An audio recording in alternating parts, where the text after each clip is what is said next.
Pegue sua Bíblia, pegue sua caneta e tenha um coração faminto pela palavra de Deus nessa noite. Porque nós estamos reunidos nessa quarta-feira, nossa quarta de edificação. Então quero que todos que estão aqui nessa noite possam estar atentos a essa palavra. Essa palavra eu dei início a ela ministrando lá no nosso retiro. Uma palavra muito forte, eu quero dar continuidade a essa palavra hoje. E aqueles que não assistiram a primeira parte, está no grupo da igreja ou no canal do YouTube, você pode assistir depois. Mas nós estamos gravando também o áudio dessa palavra. E depois nós colocaremos só o áudio lá no canal do YouTube também para você ser abençoado e edificado. E eu quero ler com você 2 Reis, capítulo 2 e o verso 19. Eu vou contextualizar aqueles que não pegaram o início dessa palavra. Então eu vou contextualizar você primeiro, para que você não se perca, não fique aí meio que perdido na palavra. Então, 2 Reis, capítulo 2, verso 19, diz assim, ó: E os homens da cidade disseram a Eliseu: Eis que é boa a situação dessa cidade, como meu senhor vê. Porém, as águas são más, ou amargas de outra versão, e a terra é estéril. Diga comigo, terra estéril. Diga, águas amargas e terra estéril. Tá, vamos lá, verso 20. E ele disse: Trazei-me um prato novo e ponde nele sal. E lhe trouxeram. Verso 21. Então saiu ele ao manancial das águas e deitou o sal nele e disse: Assim diz o Senhor: sararei a estas águas, e não haverá mais nelas morte nem esterilidade. Verso 22. Ficaram, pois, sãs aquelas águas até o dia de hoje, conforme a palavra que Eliseu tinha falado. Quantos podem dizer amém? Então deixa eu contextualizar aqueles que não estavam no retiro, só para pegar aí o início da palavra. Mas Jericó, a cidade em questão do texto que nós lemos, tem as figuras importantes aí nesse texto. Eliseu é uma figura importante. Jericó é uma segunda figura importante. Nós temos o ato do profeta jogar o sal nas águas amargas e purificar aquelas águas. Tá, então vamos lá.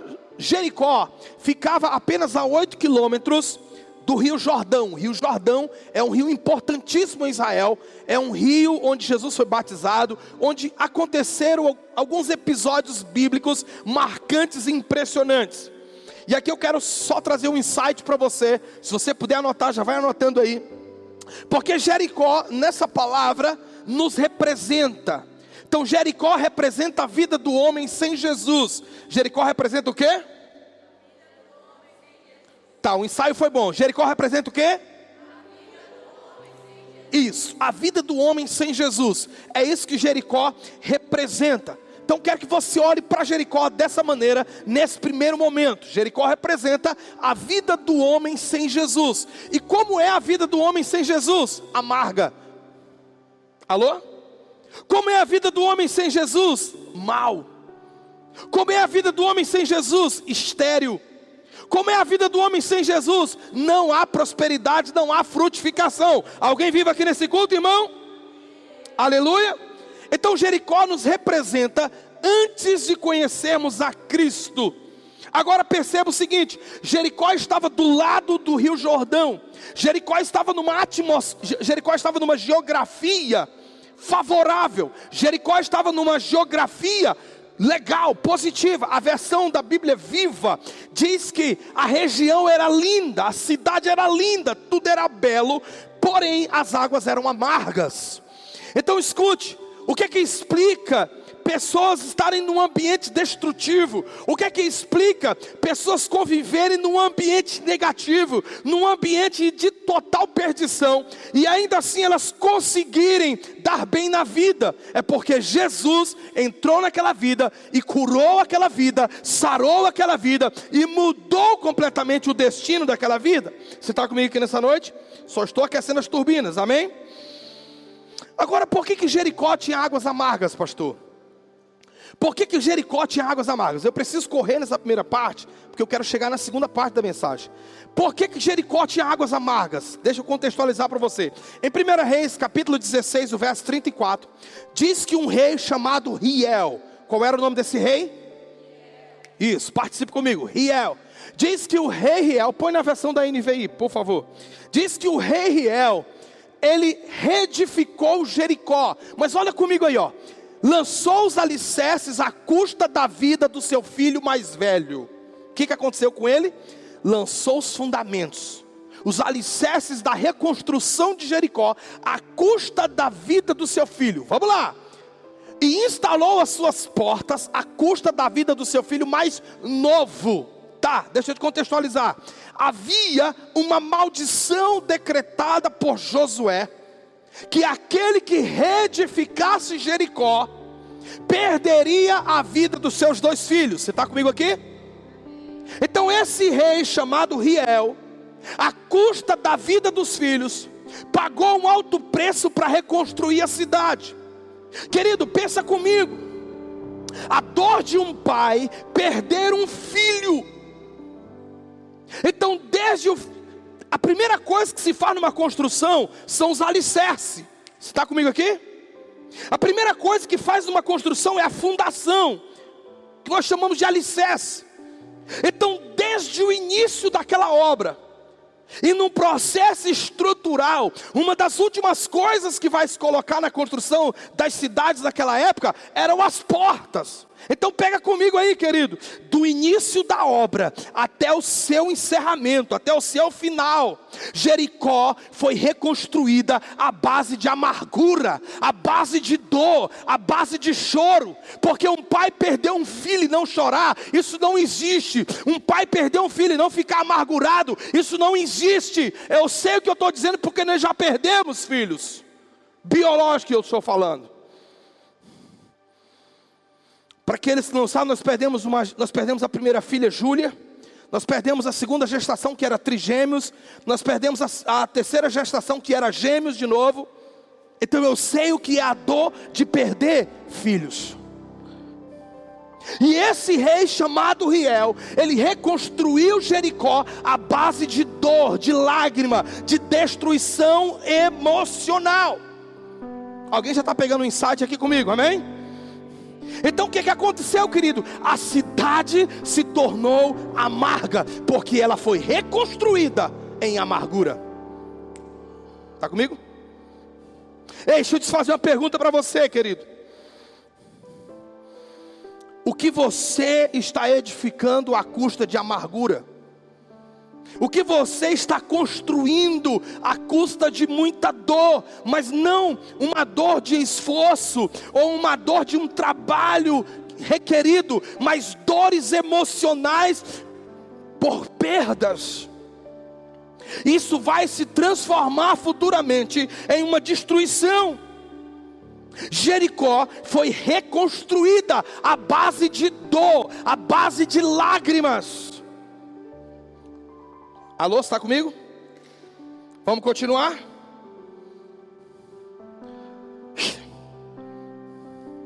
O ambiente de Jericó era um ambiente de morte. Lá o versículo 20 e acho que é o 22.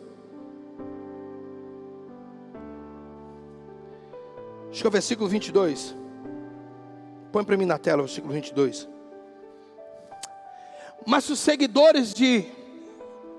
Não, lá de 1 Reis, lá de 2 Reis 2.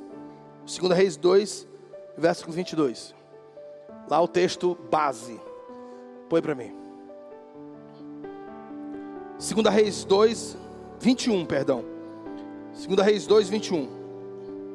Diz o texto: ele foi à nascente, jogou o sal ali e disse: assim diz o Senhor, purifiquei esta água, não causará mais mortes, nem deixará a terra improdutiva.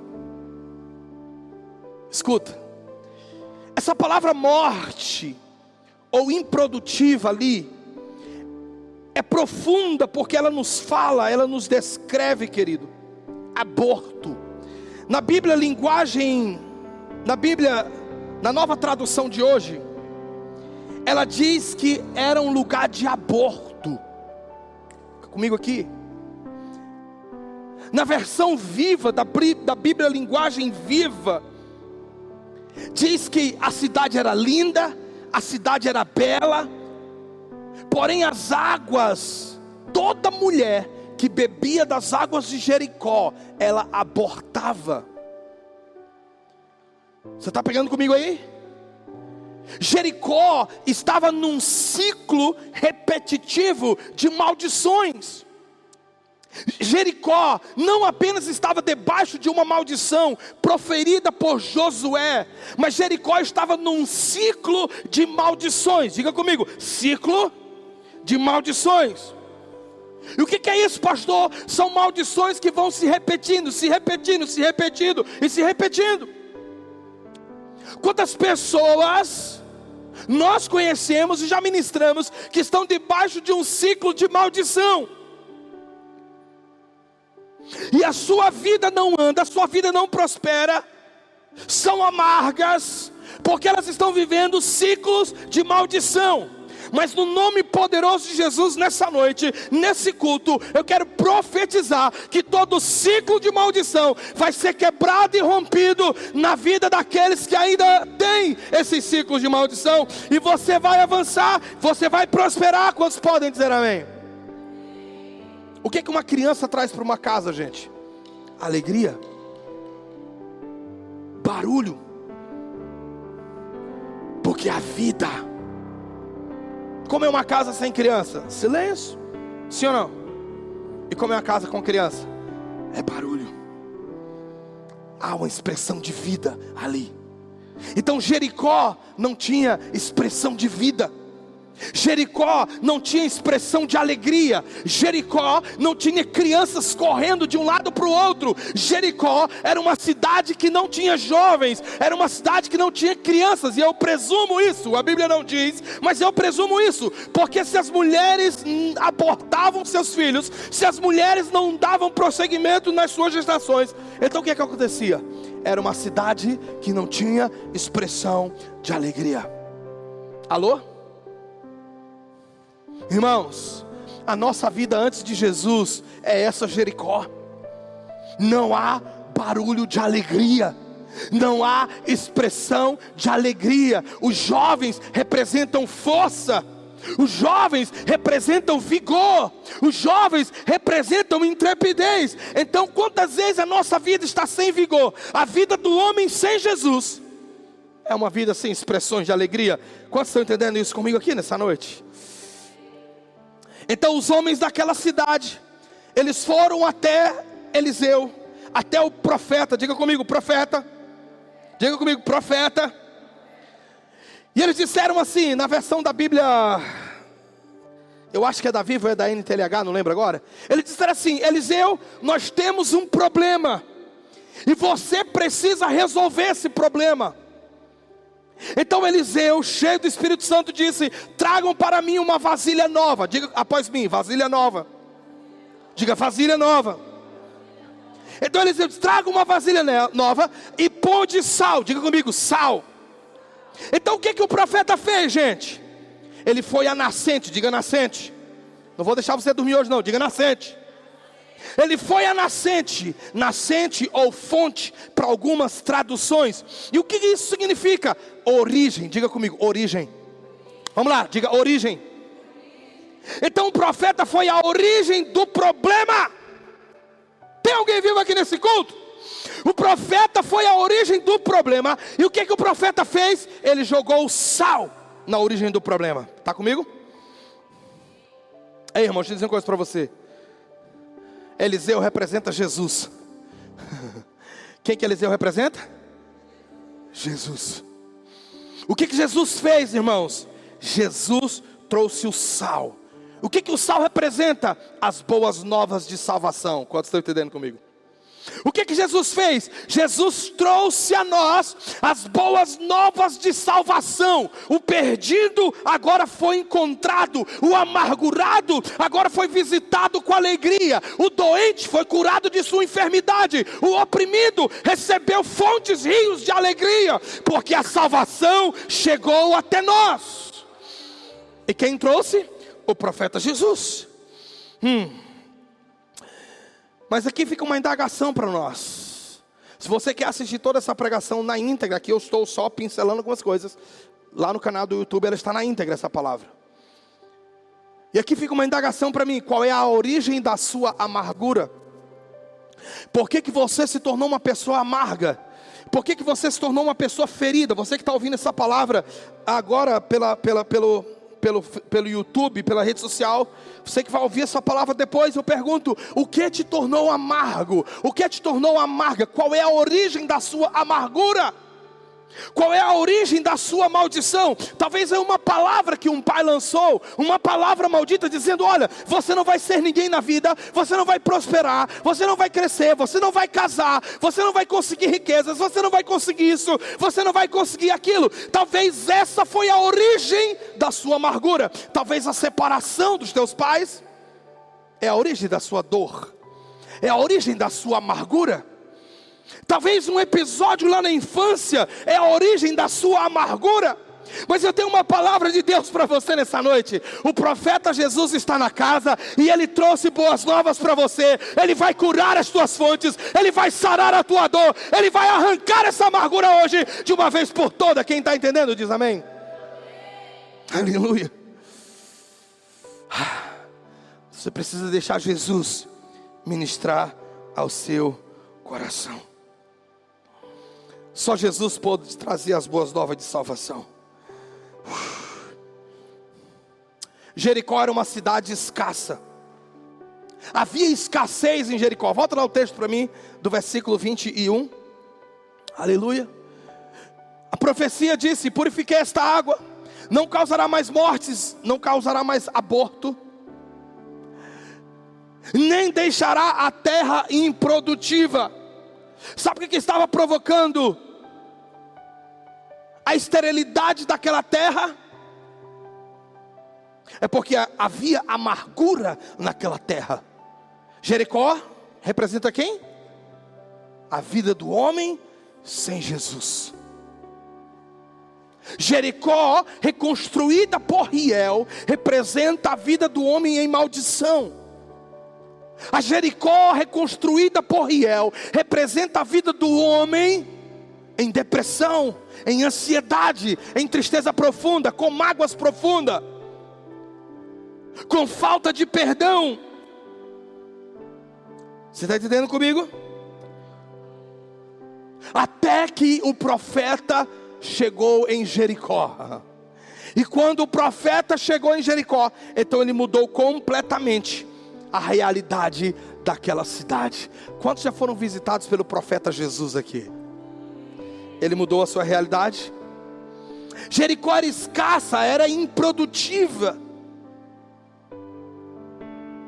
O sangue derramado, provocado pelos abortos daquela cidade, tornou a terra estéril. E isso é um entendimento que há no Velho Testamento a respeito da contaminação da terra. Mas isso vem desde Gênesis. Lembra quando Caim matou Abel? Lembra quando o Senhor diz assim: cadê o teu irmão Abel? E Caim diz: por acaso eu sou o guardador do meu irmão? Olha as palavras de Deus para Caim. Então Deus diz assim para Caim: o sangue do teu irmão clama a mim desde a terra. Então desde esse momento, todo o sangue derramado numa terra a torna estéril. Todo o sangue derramado numa terra a torna improdutiva. E quando eu estava meditando nessa palavra hoje de novo, o Senhor trouxe muito forte essa realidade de abortos. E talvez você conheça alguém que está com desejo de abortar. Talvez você conheça alguém que está pensando em abortar. Você vai levar essa mensagem para essa pessoa e vai dizer: não faça isso. Você está tornando a terra estéril e improdutiva. Não só a terra física, mas a terra do ventre. O sangue de um aborto clama das entranhas de um útero. Não sei porque que o Espírito Santo está mandando eu falar isso. Você está comigo ou não? Você está comigo ou não? A terra de Jericó se torna improdutiva porque havia aborto. As mulheres de Jericó abortavam suas crianças por causa da amargura das águas. Ei, eu acho que eu não vou terminar essa palavra de novo hoje. Toda amargura te faz abortar projetos de Deus. Alguém vive aqui? Toda amargura te faz abortar projetos de Deus. Pessoas amargas não conseguem viver projetos de Deus. Pessoas amargas não conseguem avançar no projeto de Deus. Pessoas amargas podem estar num bom casamento, mas ela é amarga. Pessoas amargas, elas podem estar num bom emprego, mas elas vivem reclamando daquele emprego.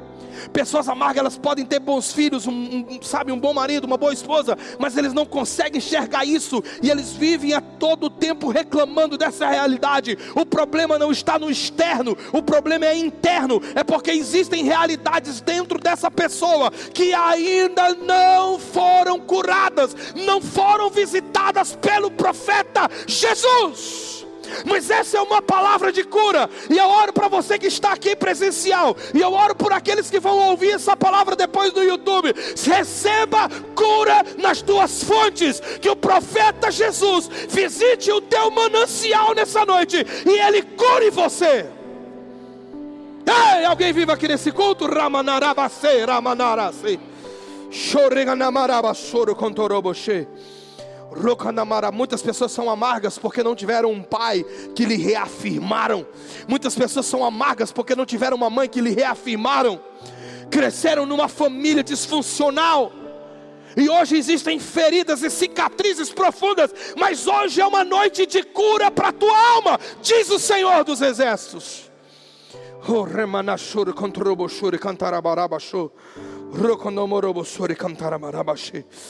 Ei,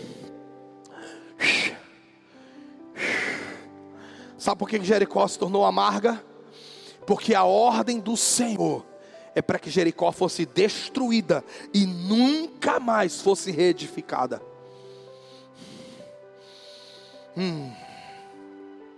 Sabe que essa era a sentença de Deus para nós? Nós estávamos condenados à morte eterna. Quando Deus expulsa o homem do jardim, então nós estávamos condenados à morte eterna. Se não fosse o profeta Jesus chegar em Jericó, trazendo sal e purificar as nossas fontes. Hoje é uma noite que o Senhor está purificando tuas fontes. Pessoas que foram abusadas sexualmente, pessoas que foram abusadas na infância, molestados na infância. O Senhor está visitando você nessa noite. Eu acho interessante porque o profeta usou o sal como elemento. O sal é um elemento de preservação. O sal na simbologia, ele é um elemento de purificação. E o profeta, ele poderia ter curado as águas com uma palavra. O profeta poderia ter curado as águas de qualquer outra maneira. Mas ele usou o sal. Sabe por quê? Sabe qual é o entendimento que o Espírito Santo trouxe para mim? Em dadas situações da nossa vida, do nosso coração, dos nossos sentimentos, o Senhor vai precisar de uma matéria-prima para Ele trabalhar e para Ele agir. Não que Ele está limitado a essa matéria-prima, Deus é todo poderoso, não esqueça disso. Mas por exemplo, eu cito essa história. O que fez Jesus pegar um pouco de barro, de terra, cuspir, desculpa a expressão, mas ele cuspiu nesse barro, ele fez uma pasta com esse barro, e ele passou nos olhos de um cego, e ele disse, vai te lavar no tanque de Siloé, e quando ele se lavou, ele foi curado. Tantas outras vezes Jesus curou pessoas dizendo, apenas com uma palavra, vai, a tua fé te salvou, vai, seja feito conforme a tua fé, vai, o teu servo está curado. Quantas vezes o Senhor, Ele ministrou cura apenas com uma palavra, mas nessa ocasião específica daquele cego, ele precisou de uma matéria-prima. E o Espírito Santo me fez entender isso para te dizer que quem vive amargurado e que não consegue perdoar, você precisa fornecer a matéria-prima do perdão para Deus trabalhar. Enquanto você não perdoa, Deus não trabalha. Enquanto você não perdoa, você está amarrado e atrelado àquela situação. Então você precisa fornecer ao Senhor a matéria-prima para que Ele perdoe. Você está comigo ou não? E a matéria-prima para o amargurado, a matéria-prima que o rejeitado precisa oferecer para Deus, é a matéria-prima do perdão. Diga comigo, perdão. Então o profeta Jesus está aqui nessa noite, e ele está te pedindo: me dê o teu perdão. Perdoe aqueles que te ofenderam, perdoe aqueles que te magoaram, perdoe aqueles que te caluniaram, perdoe aqueles que são pedra no teu sapato. A partir daí, você vai receber o meu perdão. Jesus diz que se nós não perdoarmos aqueles que nos ofenderam, o nosso Pai Celestial também não nos perdoará. Então a matéria-prima é o perdão. Aleluia. Quantos estão dispostos a perdoar aqueles que lhes ofenderam? Aleluia. Se você quer pegar toda essa palavra na íntegra, vai lá para o YouTube, porque eu quero entrar na segunda parte dessa palavra agora, no pouco tempo que nos resta. Eu só fiz um breve resumo daquilo que nós ministramos lá no retiro. Depois que o profeta jogou o sal nas águas, põe para mim o versículo 22 agora. Versículo 22. E até hoje a água permanece pura. Repita comigo. E até hoje, repita forte. E até hoje a água permanece pura, conforme a palavra de Eliseu. Ei! Aquele a quem Jesus purifica permanecerá puro, limpo, sarado. Aquele a quem Jesus cura vai permanecer curado. Aquele a quem Jesus restaura vai permanecer restaurado. Alguém comigo aqui? Então depois que o profeta visita a sua fonte, depois que o profeta ele vai na origem do teu problema, depois que o profeta ele vai na origem da tua dor, depois que o profeta ele vai na origem, querido, da tua amargura, então agora ele diz assim para você. Isso é muito legal. Marcos capítulo 9, verso 49 e 50. Cadê minha água, gente, que esqueceram hoje? Marcos capítulo 9, 49 e o verso 50 diz assim. Põe da tela para mim. Eita glória! Diz assim o texto: cada um será salgado com fogo. Verso 50. Eu amo a palavra. O sal é bom, mas se deixar ser salgado, mas se deixar de ser salgado, como restaurar o seu sabor? Tenham sal em vocês mesmos, meu Deus, e vivam em paz uns com os outros. Pergunta para o vizinho da direita e da esquerda e pergunta: vizinho, você tem sal em si? Você é inteligente, você sabe que não é sobre sal que eu estou falando, amém? Mas é sobre uma ação poderosa do profeta Jesus na sua vida. Porque a partir do momento que o profeta Jesus, ele visita a origem da sua dor e ele a cura, agora ele diz assim para você: você tem sal em si. Agora você é a luz, você é o sal do mundo. Você é a luz do mundo e o sal da terra. Quantos estão entendendo isso comigo? Então escute, ele cura você para que ele possa usá-lo. Ele restaura a sua vida para que ele possa usá-lo. Um sal que perde o sabor, para nada mais serve. Olha comigo que interessante, porque a vida de alguém amargurado é uma vida sem sabor, é uma vida sem alegria, é uma vida sem festa. Então o que Jesus faz? Ele restaura a sua vida, ele visita a sua fonte nessa noite.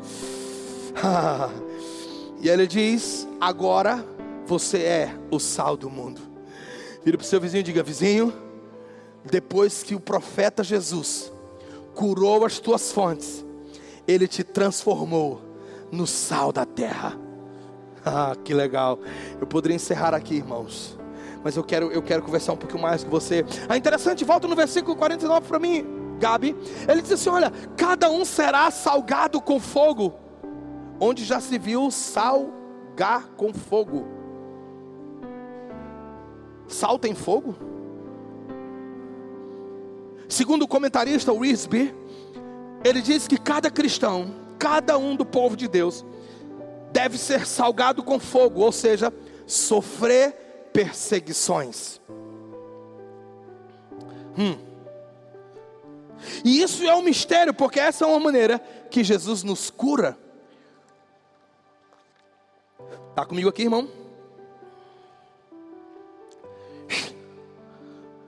Então as perseguições que nós sofremos, as dores que nós passamos, é um processo para que Jesus nos cure.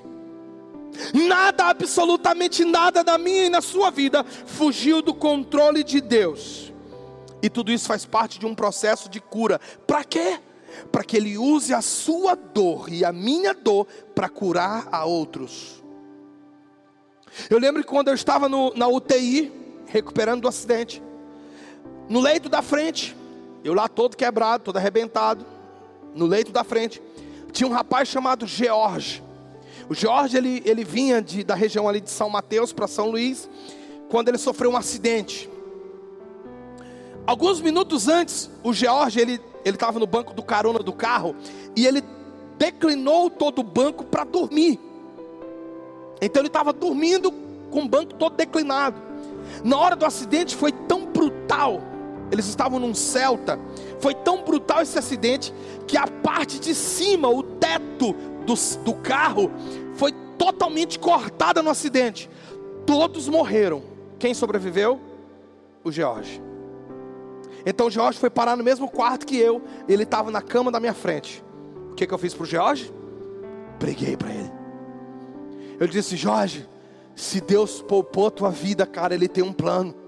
E eu comecei a apresentar o plano de salvação para o George ali, naquele leito de hospital. Sabe, depois que Ele cura você, Ele quer usar você. E quantas pessoas que já passaram por um processo de dor como eu passei, pela graça do Senhor, eu pude ajudar essas pessoas. Então você vai passar por algumas tribulações, você vai passar por algumas perseguições, e Jesus vai curar você. E depois que Ele curar você, Ele vai usá-lo, e Ele vai dizer: agora você é o sal da terra. Mas é interessante porque no versículo 50, põe o versículo 50 para mim. Ele diz assim, olha na parte, versículo 50, ele diz na parte B do versículo: tenham sal em vocês mesmos. Tenham sal em vocês mesmos e vivam em paz uns com os outros. Pastor, o que isso significa? Vamos lá, vamos mergulhar. Você está comigo, irmão? Porque aquele que já foi curado da sua amargura, da sua dor, ele está disposto a sofrer por amor a Cristo. Isto é ter sal em si mesmo. Está comigo ou não? Sabe o que é ter sal em si mesmo? É amar o próximo. Repita pois bem: amar o próximo. Então Jesus diz: tenham sal em vocês mesmos. Jesus estava dizendo: amem o próximo. Sabe o que é ter sal em si mesmo? É manter um caráter verdadeiro e integridade cristã. Você está anotando? Ter sal em si mesmo é manter um verdadeiro caráter e integridade cristã. E não sou eu que digo isso, são os comentaristas bíblicos. E eu estou no ombro desses homens para dizer essas palavras para vocês. Sabe o que é ter sal em si mesmo? É enaltecer a fidelidade de Deus. Como assim, pastor? Porque nos rituais de sacrifícios do Velho Testamento, os judeus, eles usavam o sal. E para eles, naqueles rituais que eles praticavam, o sal representava ou lembrava-os da fidelidade de Deus. Isso está em Levítico capítulo 2 e o versículo 13. Põe para mim, Levítico 2:13, na versão NTLH. Tu tem aí? Na versão NTLH? Tem não? 2:13. 2:13. Levítico 2:13. Se alguém tiver a versão NTLH, abre para mim aí, para que possa ler. Diz assim: O que resta da oferta de cereal pertence a Arão e a seus descendentes. É para a santíssima das ofertas dedicadas ao Senhor, preparadas no fogo. Alguém tem a versão NTLH aí? Lê para mim. Levítico 2,13. Deixa eu ver se eu acho que...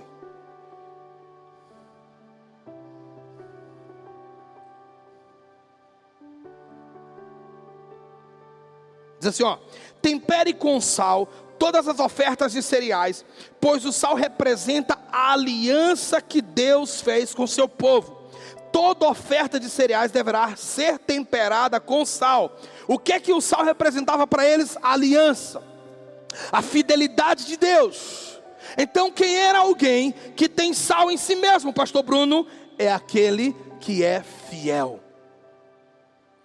Alô? Então, quando o profeta visita as tuas fontes amargas, ele arranca a amargura e ele te transforma em alguém fiel. Ele te transforma em alguém disposto a sofrer por causa dele. Ele te transforma em alguém que tem caráter, em alguém que tem integridade, em alguém que é leal, fiel, em alguém de aliança. Então, ter sal em si mesmo é ter essas qualidades, não só essa, eu vou te mostrar outras. Você quer aprender nessa noite, amém? Quantos estão sendo abençoados nessa noite? E ainda no versículo 50, volta lá para mim. Marcos, volta lá em Marcos para mim. Marcos 9, versículo 50, volta lá para mim. Ainda no versículo 50, ele diz assim, olha: tende sal em vós mesmos. E aí ele termina o versículo dizendo assim, ó: e paz com todos. Você precisa ter o que, gente? Paz com todos. Nessa versão diz: e vivam em paz uns com os outros. Então, sabe alguém que tem sal em si mesmo? Sabe alguém que foi curado da sua amargura? É alguém que tem paz. Isso só é possível, querido, por alguém que foi afetado pelo Evangelho. O que que o sal representa, irmãos? As boas novas do Evangelho. Você está anotando aí? O que que o sal representa? As boas novas do Evangelho. Quem foi afetado pelo Evangelho tem paz uns com os outros. Alô? Só tem paz quem teve as fontes purificadas. Só tem paz quem teve a sua nascente visitada pelo profeta Jesus. Só tem paz aquele cuja origem do problema foi visitada por Jesus. Então, se você ainda precisa perdoar, você vai sair desse culto hoje dizendo: Jesus, visita as minhas fontes. Eu preciso perdoar essa pessoa. Eu preciso pedir perdão para ela. Eu preciso liberar o perdão para ela. E não importa quem seja, não importa o que te fizeram, o que importa é que você precisa perdoar. Ou você perdoa, ou você não vai ter paz. Vira para a pessoa que está do teu lado, seja um profeta de Deus, e diga assim: vizinho, ou você perdoa, ou você não terá paz. Você está comigo aqui nessa noite? Enquanto você não perdoa, escute isso aqui: enquanto você não perdoa, as tuas fontes continuarão amargas. Você não tem sal em si mesmo. Jesus te trouxe aqui nessa noite, irmão, para ouvir essa verdade. Aleluia. E era você que precisava estar aqui. Ninguém mais. Era você. Não era aquele colega de célula, não era o seu marido ou a sua esposa, era você que tinha que estar aqui nesse culto hoje. Não era teu líder de célula, não era o teu discípulo, era você que tinha que estar aqui nesse culto hoje. Esse culto hoje foi para você. Você poderia ter ficado em casa com a chuva, mas você veio. Então é contigo que o Espírito Santo está falando. Você só pode ser o sal da terra se você for curado nas suas emoções. Você só pode ser o sal da terra se você for visitado pelo profeta Jesus. Alguém amargo não tem sabor. Alguém amargo não serve para o reino de Deus. Deus não vai usar alguém amargo. Deus não vai usar alguém ferido. Deus não vai usar alguém bichado, sangrando, podre por dentro, coração preto. Deus não vai usar essa pessoa.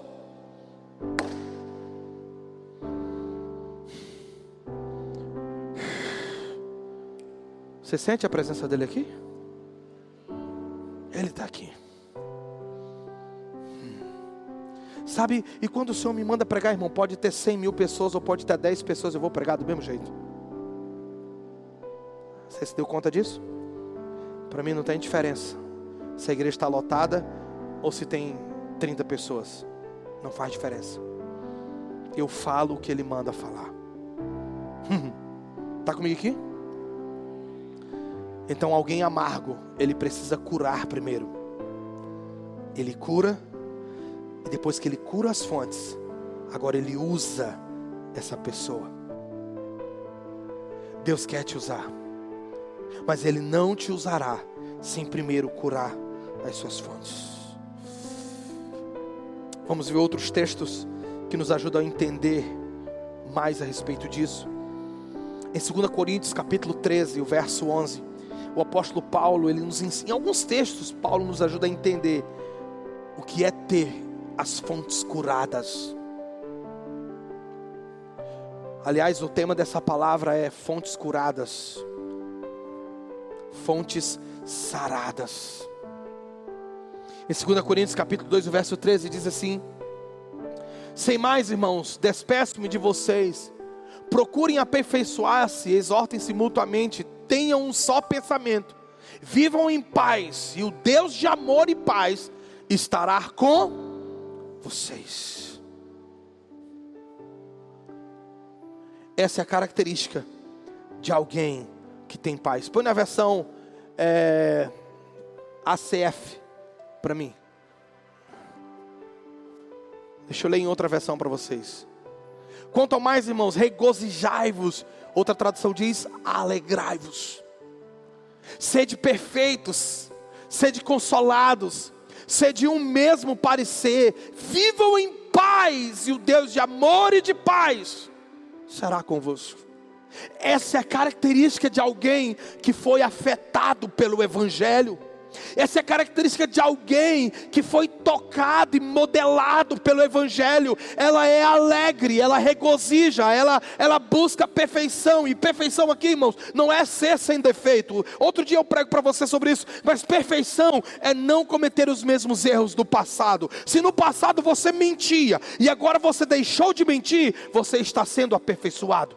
Se no passado você fornicava e agora você deixou de fornicar, você está sendo aperfeiçoado. Mas eu prego sobre isso outro dia para você. Então ele diz: sede perfeito, ele diz: sede consolados. E essa consolação é aquela que vem do Espírito Santo. E ele diz: sejam de um mesmo parecer, haja em vocês o mesmo pensamento. E ele diz: vivei em paz. Só vive em paz, irmão, quem foi afetado pelo Evangelho. Só vive em paz quem teve a sua dor curada. Você está comigo ou não? Colossenses capítulo 4, verso 6, olha o que Paulo diz. Olha o que Paulo diz nesse texto, é fantástico. Colossenses capítulo 4, verso 6, diz assim: Colossenses 4, 6. Aleluia. A vossa palavra seja sempre agradável, temperada com o que, gente? Para que saibais como vos convém responder a cada um. Gente, quem tem uma palavra agradável? Vamos lá, vamos pensar. Você já conversou com alguém amargo? Alguém amargo? A gente chama hoje muito de mal amado, né? Mal amada. Nossa, fulano é mal amada. Já viram essa expressão? Como que é conversar com uma pessoa amarga, gente? As palavras dela são agradáveis? Não. Ela reclama de tudo. Ela murmura de tudo. Nunca está bom. Se chove demais, nossa, mas chuva. Se está calor, nossa, quanto calor. Nunca está bom, porque ela é uma pessoa amarga. E as palavras de um amargo não são agradáveis. A palavra de um amargo é amargo como ele é. Porque a Bíblia diz que a boca fala do que está cheio o coração. E a Bíblia diz mais: não pode sair da mesma fonte. Uma fonte não pode jorrar água doce e águas amargas. Então uma pessoa amarga nunca terá palavras agradáveis. Uma pessoa amarga será amarga no falar, será amarga no proceder, será amarga no agir, será amarga com tudo e com todos. Eita Deus! Você sente aí, irmão? Mas uma pessoa que foi curada por Jesus, as palavras dela são agradáveis. Outra tradução diz que a palavra dela é doce. A pessoa que tem sal em si, ela é doce.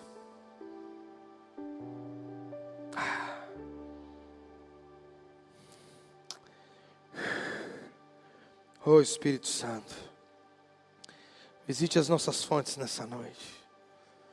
Cure a nossa dor. Cure toda cólera, toda ira, toda amargura.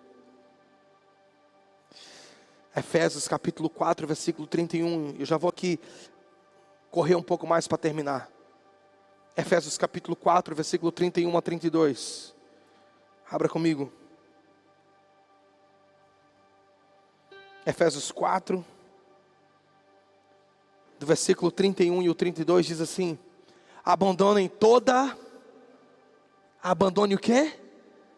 Amargura, todo ódio e toda raiva. Evitem toda gritaria, insultos e maldades. Segura aí. Alguém que é amargo só fala gritando. Alguém que é amargo não sabe conversar. Alguém que é amargo, ela não tem paz com os vizinhos, ela não tem paz com a família, ela não tem paz no casamento, porque ela é amarga, ela só fala gritando, ela só fala com raiva. Precisa ser curado hoje. Tem alguém vivo aqui nesse culto, irmão? Precisa ser curado hoje. Quantos estão sendo abençoados com essa palavra? Pastor, você veio hoje no óleo quente, meu irmão, no óleo fresco. Escuta, pessoas amargas, elas têm ódio, elas têm ressentimento, elas têm raiva. Está comigo aqui? Elas têm o quê? Raiva. Toda pessoa raivosa é porque ela é amarga. Toda pessoa que não consegue perdoar é porque ela é amarga. Jesus ainda precisa visitar a origem da dor, a origem da amargura. Jesus ainda não visitou a origem do problema dessa pessoa. Fala, Deus. Pessoas amargas amam insultar os outros. Ela se sente bem quando ela insulta os outros. Ela se sente bem quando ela, menospreza, e ela se sente o maioral. Ela só se sente bem se ela rebaixar os outros. São pessoas amargas, não tiveram a fonte curada ainda por Jesus. Você conhece alguém assim, irmão? Você conhece? Promete que vai orar por ela? Amém? Você vai orar por ela? Eu quero que você ore por ela, porque Jesus pode curá-la. Jesus pode fazer uma obra extraordinária na vida dela. Pessoas amargas são cheias de maldades.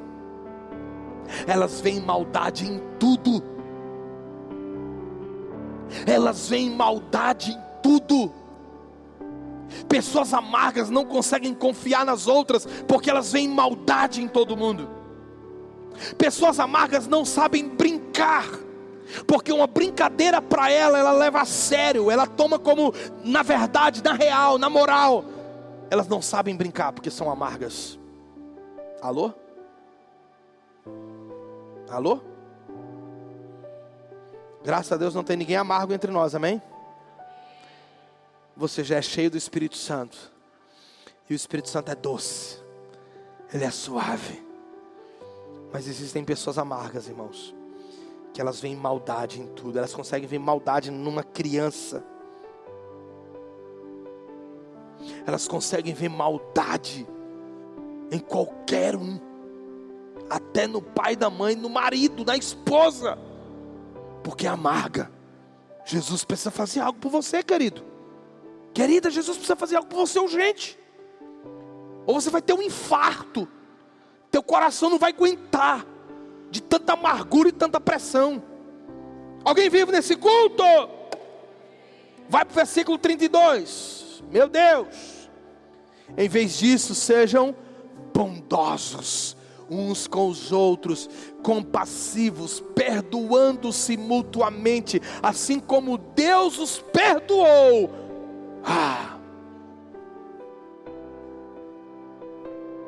Você quer se livrar da amargura? Então perdoe. Você quer se livrar da amargura? Seja bondoso, compassivo, tenha paciência com as pessoas. Alguém que foi afetada pelo Evangelho, ela vive de acordo com o Evangelho. Olha o que Paulo escreveu a Filipenses, no livro de Filipenses, capítulo 1 e versículo 27. Põe na tela para mim, por favor. Pessoas que foram afetadas pelo Evangelho, querido, elas agem como alguém que pertence, que foi alcançado pela boa nova de Jesus. Travou aí? Filipenses 1, 27. Aleluia. Filipenses 1, 27. Contudo, seja o que for que me acontecer, lembrem-se sempre de viver de maneira digna do Evangelho. Grifa na tua Bíblia, irmão. De maneira digna do Evangelho de Cristo. De tal maneira que eu que os veja de tal maneira que quer que os vejas de novo, quer não, eu continue a ouvir boas notícias de que vocês permanecem lado a lado com um só e forte propósito: anunciar o Evangelho. Alguém que foi afetado pelo Evangelho, irmãos, alguém que teve a sua fonte curada, alguém que teve a sua fonte sarada, ela vai viver de maneira digna para o Evangelho. Ela não vai envergonhar o Evangelho, ela não vai trazer danos para o Evangelho. Você está comigo aqui ou não? Porque ela já foi curada. Ela já foi curada. Colossenses 3, verso 12. Olha o que o texto diz para mim. Colossenses 3 e o verso 12. Já estamos encerrando, fica comigo aí. Colossenses 3 e o verso 12 diz: visto que vocês foram escolhidos por Deus, que Ele lhes deu um novo tipo de vida, e por causa do seu profundo e santo amor, também vocês devem pôr em prática a compaixão, a bondade, a humildade, a mansidão e a paciência. Quem é esse aí, gente? É aqueles que vivem de acordo com o seu chamamento por Deus. Você foi escolhido por Deus. Então viva agora como santo e amado. Põe na versão NVI para mim. Na NVI. Vivam como santos e amados do Senhor. Olha a versão NVI. Diz assim: portanto, como povo escolhido de Deus, santo e amado, revistam-se de profunda compaixão, bondade, humildade, mansidão e paciência. Quem você é? Um povo escolhido. Então, se você foi purificado, se você já foi curado em suas fontes, eu quero dizer para você nessa noite: viva como um povo escolhido. Troca a palavra escolhido pela palavra curado. Viva como um povo curado por Deus. seja santo e amado. Revistam-se de profunda compaixão, bondade, humildade, mansidão e paciência. Sabe qual é o problema da amargura? E eu vou encerrar aqui. Sabe qual é o problema da amargura? É que ela contamina a outros. Pessoas amargas contaminam a outras pessoas. Sabe qual é o outro problema? Pessoas amargas não conseguem ir muito longe. Elas até conquistam algumas coisas, querido, mas elas não preservam a conquista. Eu disse para você agora há pouco que o sal, ele é um elemento de preservação. Nos tempos antigos, só para te contextualizar, nos tempos antigos não tinha geladeira. E nem todo mundo morava nos países gelados. Então como que eles preservavam os alimentos? Salgando, e até hoje essa técnica é usada. Então o sal é símbolo de preservação. Alguém que não foi visitado pelo profeta, alguém que não recebeu o sal do evangelho na sua vida, ele não vai preservar as conquistas. Ele pode até conquistar, mas ele não vai preservar. Ele não vai muito longe. E eu ainda tenho uma parte da palavra ainda, mas o tempo não nos permite mais. E nós poderíamos pensar sobre Samuel e Saul. Sabe qual foi a desgraça de Saul? Saul poderia ter sido o maior rei da história. Saul poderia ter sido o maior rei da história. Hoje é o rei Davi. Até hoje é o rei Davi. Mas poderia ter sido Saul. E Deus confirmou isso na palavra. Sabe por que não foi Saul, irmãos? Sabe por que desgraçou, desculpa a expressão, mas sabe por que desgraçou a vida de Saul? Porque ele tinha feridas aqui dentro que não foram curadas. Saul tinha uma mente atrofiada. A Bíblia diz que Saul era o homem mais lindo da sua época, da sua região. Ninguém da cintura para cima era tão lindo como Saul, é a descrição bíblica. Mas sabe como ele se olhava? Como menor. Sabe como ele se olhava? Como um pobre coitado. No dia que foram ordená-lo rei, ele se escondeu atrás da bagagem, porque ele tinha mente atrofiada. Ele era um homem com feridas profundas. Ele se descreve como um homem pobre, mas a história conta que o pai de Saul era um homem nobre, era um homem rico, era um homem de posses. Mas como que Saul se olhava? Como um pobrezinho coitado. O tempo não me permite explanar isso aqui com você. E porque Saul não se permitiu curar aqui dentro, ele desgraçou o seu ministério. Deixa eu dizer uma coisa para você, irmão. Existe uma unção fresca para ser derramada na sua cabeça. Existe algo que Deus quer fazer em você e através de você. Mas para que Ele faça através de você, primeiro Ele tem que fazer em você. Ele precisa visitar as tuas fontes.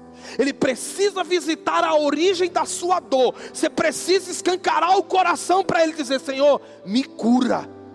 Eu quero ser curado hoje. Porque se você não receber essa cura, irmão, Ele não vai te usar. E o processo da cura começa quando você procura o profeta. O texto lá de 2 Reis capítulo 9, o verso 19 diz que alguns homens daquela cidade procuraram o profeta Eliseu e disseram: nós temos um problema. Eu acho que é na versão NTLH. Diz assim, ó, nós temos um problema. A primeira coisa para você reconhecer que para a cura brotar na tua vida, você precisa reconhecer: eu tenho um problema. Enquanto você ficar camuflando, enquanto você ficar escondendo, enquanto você ficar: não é comigo, essa palavra não é para mim, não é comigo que Deus está falando, você não vai ser curado. Mas a partir do momento que você disser: eu tenho um problema, eu vou ao profeta Jesus, ali começa a sua cura. Porque quando você reconhece que tem um problema, você está disposto a entregar a matéria-prima na mão do profeta. E qual é a matéria-prima? O perdão. Qual é a matéria-prima? O perdão. Na história de 2 Reis, a matéria-prima foi o sal. Na nossa contextualização aqui, irmãos, na nossa aplicação prática, a matéria-prima é o seu perdão. Coloque-se de pé em nome de Jesus.